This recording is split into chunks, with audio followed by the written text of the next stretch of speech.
Students, उम्मीद है आप सभी ठीक होंगे। आज हम क्लास 5th सब्जेक्ट इंग्लिश का लेसन नंबर 1 पढ़ेंगे, the Fowler and the quills. Fowler किसे कहते हैं? फाउलर होता है जो चिड़ियों को मतलब कि पक्षियों को पकड़ता है, शिकारी जिसे कहते हैं, और क्विल्स होती है बटेर, एक मतलब कि जिसे कहते हैं स्मॉल स्पैरो, एक छोटी ब्राउन कलर की स्पैरो होती है, उसे हम क्विल्स कहते हैं और हिंदी में हम उसे क्या कहते हैं? बटेर। तो चलिए स्टार्ट करते हैं। पहले हम ये पढ़ेंगे, unity is great virtue, a man can not do anything alone unless he work with other. Unity एक एकता जिसे कहते हैं, यूनिटी एक बहुत ही ग्रेट वर्च्यू है, एक बहुत अच्छी क्वालिटी है। अगर एक मैन जो है, एक आदमी जो है, अकेला जो है कभी भी कोई काम नहीं कर सकता है। अगर वो एक टीम वर्क के साथ मिलजुल कर काम करता है तो उसे उस काम को मतलब कि पाने में बहुत ही ज़्यादा आसानी हो जाती है। इसीलिए एक पुरानी कहावत है, there is an old saying, मतलब एक पुरानी कहावत है कि जो 5 फिंगर्स होती है हमारे हाथ की वो एक जैसी नहीं होती है, लेकिन वही 5 जो फिंगर्स है वो एक मिस्ट मतलब एक मुट्ठी फिस्ट बन जाती है, एक मुट्ठी बन जाती है, तो उसमें क्या बन जाती है? ताकत बन जाती है। अब एक ग्रेट पोएट शेक्सपियर ने ये बिल्कुल सही कहा था कि we know that we are, हमें नहीं पता कि तुम क्या हो, but we know that what we may be, लेकिन हाँ हमें पता है, मुझे पता है कि मैं क्या हूँ।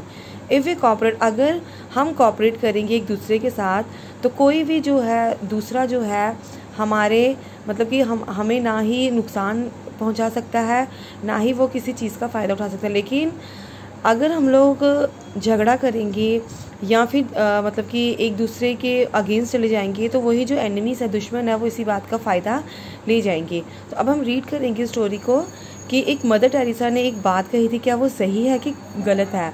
I can do any thing you can not, you can do any thing I can not. मैं जो कर सकती हूँ वो तुम नहीं कर सकते, तुम जो कर सकती हो वह मैं नहीं कर सकता जो भी, but together we can do a great things. लेकिन अगर हम मिलकर कुछ काम करेंगे तो हम एक बहुत बड़ी चीज़ करेंगे। तो चलिए हम स्टार्ट करते हैं। Read. Once upon a time there lived a quail in a forest, the head of many thousand of a quail. एक समय की बात है, एक जंगल में क्यूल मतलब बटेर, मैंने कहा था, उनका एक झुंड रहता था और हज़ारों बटेर एक साथ रहती थी जिनमें उनकी एक लीडर भी थी। अब क्या था? Follower who caught quails came to the place, he used to intimate the note of quills till the birds। एक शिकारी जो था वो देखता था कि यहाँ पर बहुत सारी जो है क्विल्स एक साथ बैठती है, तो वो क्या करता था? रोज आकर मतलब नेट होता है, जाल होता है, और उनको बिछाकर उनको अपने साथ ले जाता था और क्या करता था?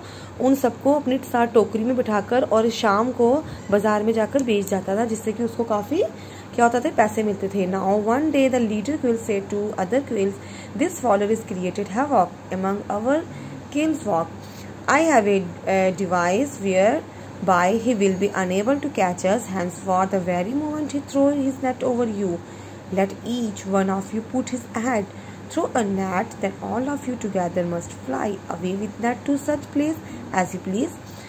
अब जो उस मतलब कि लीडर थी ना, लीडर क्विल, वो एक मीटिंग करती है और सभी क्विल्स को बुलाती है और कहती है कि इस शिकारी ने हमारे लिए बहुत ही क्या किया हुआ है, बहुत ही मतलब कि उसने डिस्टर्ब कर दिया हमें, और एक बहुत ही सिचुएशन बहुत ही क्रिएट कर दी है कि रोज़ वो हम में से सैकड़ों लोगों को, हज़ारों लोगों को उठा के जो है वो ले जाता है, तो हमें कुछ इसका करना चाहिए। अब वो क्या करती कहती है, जब मॉर्निंग में जब जो फाउलर है मतलब शिकारी है, जब वो नेट फेंकेगा तो आप लोगों ने क्या करना है, मतलब कि अपनी अपनी जो गर्दनें है उस नेट के ऊपर से मतलब निकाल लेनी है और नेट को उड़ाकर एक किसी ऐसी जगह पे ले जाना है जहाँ पर आपको अच्छा लगे या जहाँ पर आपको ठीक लगे कि ये प्लेस हमारे लिए क्या है, सेफ है। तो सभी क्विल्स जो है वो मान जाती है इस एग्रीमेंट को। दूसरी सुबह क्या होती है, on the morrow when the net was cast away, दूसरी सुबह जब वो आता है, शिकारी आता है, जब वो नेट फेंकता है तो जितनी भी क्विल्स होती हैं वो क्या करती है, उस नेट के अंदर आ तो जाती है, लेकिन क्या करती हैं, अपनी अपनी गर्दनें उठाकर जो है एकदम से उस नेट को उठाकर जो है ले जाती हैं और एक पेड़ के पास जाके चली जाती हैं। तो शाम तक वो जो फाउलर होता है वो उसी नेट को उलझाने में ही लग जाता है, सुलझाने में लग जाता है, और शाम को वो अपने एम्प्टी हैंडेड होता है, खाली हाथ घर वापस जाता है। इसी तरह रिपीट बाय रिपीट रोज होने लग जाता है। तो मतलब फाउलर ऐसे ही करता था, तो रेगुलर करता था। तो जो क्या बोलते हैं क्वील्स होती हैं वो भी उसी तरह से ले जाती है। रोज़ का ये काम हो जाता है। तो उसकी वाइफ जो होती है वो बहुत ही एंग्री होती है। वो कहती है कि रोज़ day by day you return empty handed, रोज़ तुम खाली हाथ आते हो।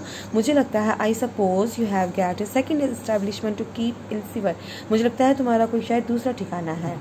No my dear said the follower, नहीं ऐसी कोई बात नहीं है। आज के लिए इतना ही। आपको ये स्टोरी यहाँ तक मैंने समझाई है। अगली मीटिंग में मैं आपको थोड़ा सा आगे और पढ़ाऊँगी। ठीक है, आज के लिए इतना ही।